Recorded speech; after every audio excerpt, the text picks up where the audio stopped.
When I think of the men who were my teachers, I realize that most of them were slightly mad. The men who could be regarded as good teachers were exceptional. It's tragic to think that such people have the power to bar a young man's way. March 3, 1942. I have the most unpleasant recollections of the teachers who taught me. Their external appearance exuded uncleanliness. Their collars were unkempt. They were the product of a proletariat denuded of all personal independence of thought, distinguished by unparalleled ignorance and most admirably fitted to become the pillars of an effete system of government which, thank God, is now a thing of the past. April 12, 1942. When I recall my teachers at school, I realize that half of them were abnormal. We pupils of old Austria were brought up to respect old people and women. But on our professors we had no mercy. They were our natural enemies. The majority of them were somewhat mentally deranged, and quite a few ended their days as honest-to-God lunatics. I was in particular bad odor with the teachers. I showed not the slightest aptitude for foreign languages, though I might have had not the teacher been a congenital idiot. I could not bear the sight of him. August 29, 1942. Our teachers were absolute tyrants. They had no sympathy with youth. Their one object was to stuff our brains and turn us into erudite apes like themselves. If any pupil showed the slightest trace of originality, they persecuted him relentlessly, and the only model pupils whom I have ever got to know have all been failures in afterlife. September 7th, 1942. To his dying day, it is obvious, Hitler never forgave his teachers for the poor marks they had given him, nor could he forget. But he could distort to a point of grotesqueness.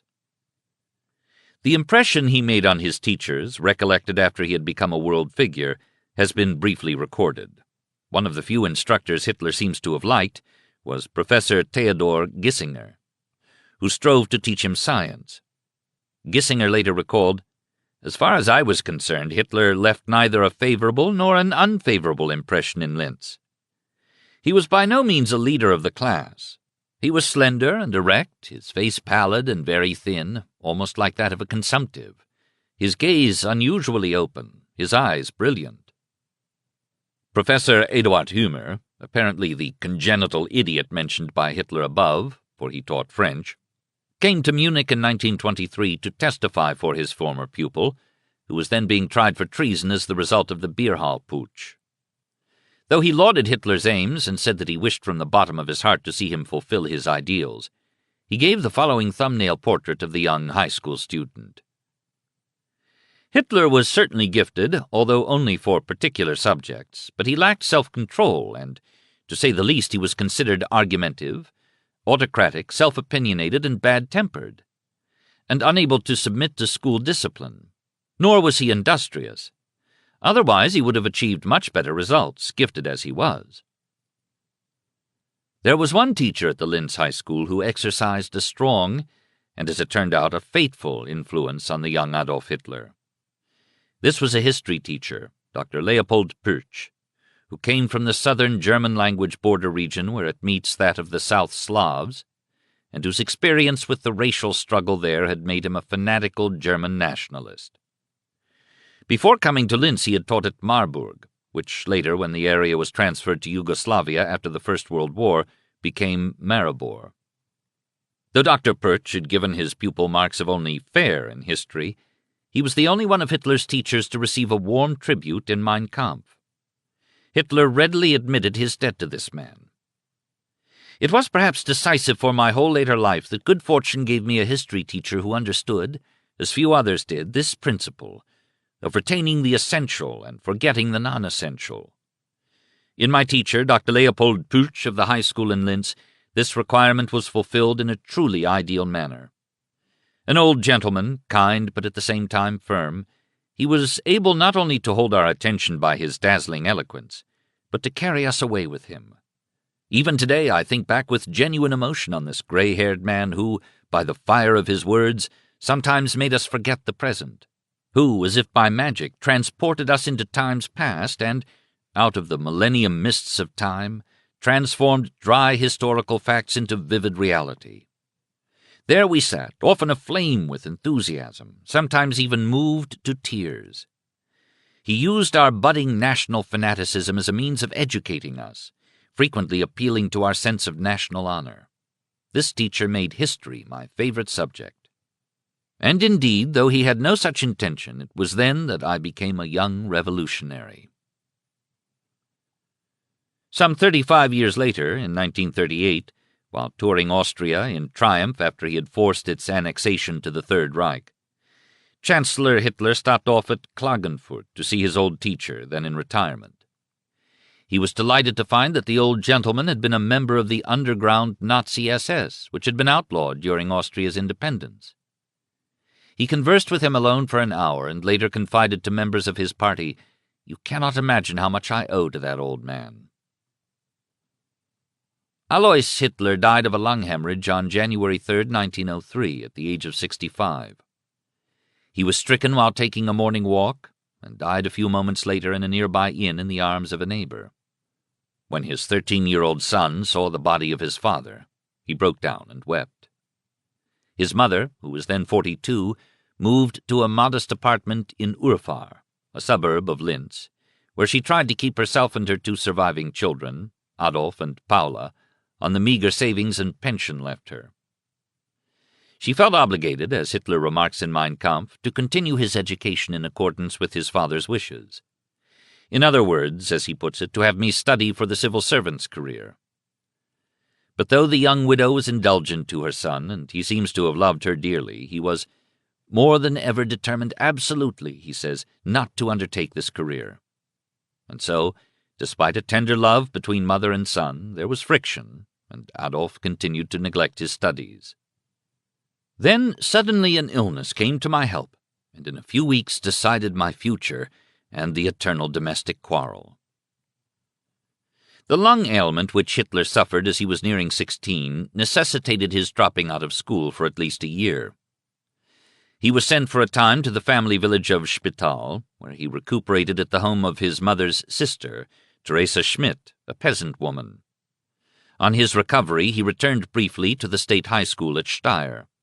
His last report, dated September 16, 1905, shows marks of adequate in German, chemistry, physics, geometry, and geometrical drawing. In geography and history he was satisfactory. In freehand drawing, excellent. He felt so excited at the prospect of leaving school for good that for the first and last time in his life he got drunk.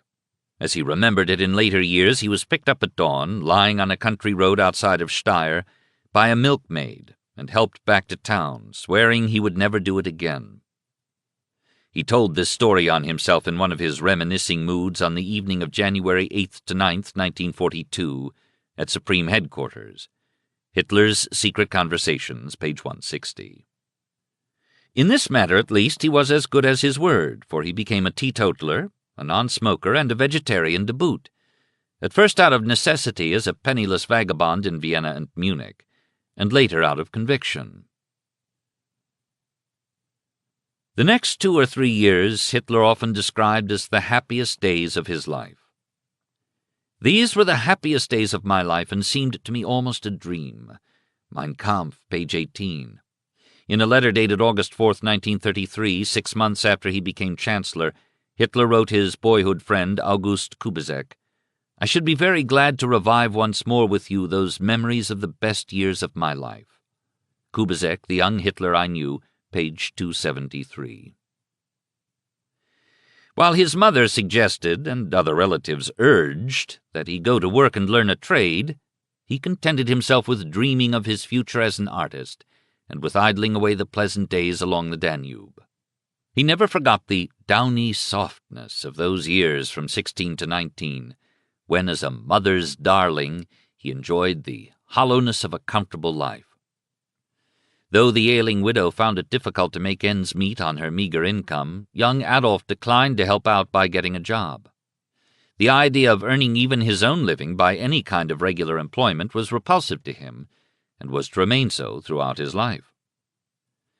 What apparently made those last years of approaching manhood so happy for Hitler was the freedom from having to work, which gave him the freedom to brood, to dream, to spend his days roaming the city streets or the countryside, declaiming to his companion what was wrong with the world and how to right it, and his evenings curled up with a book or standing in the rear of the opera house in Linz or Vienna, listening enraptured to the mystic pagan works of Richard Wagner.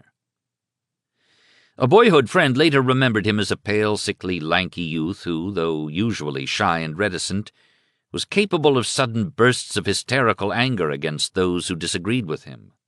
For 4 years he fancied himself deeply in love with a handsome blonde maiden named Stephanie, and though he often gazed at her longingly as she strolled up and down the Landstrasse in Linz with her mother, he never made the slightest effort to meet her, preferring to keep her, like so many other objects, in the shadowy world of his soaring fantasies.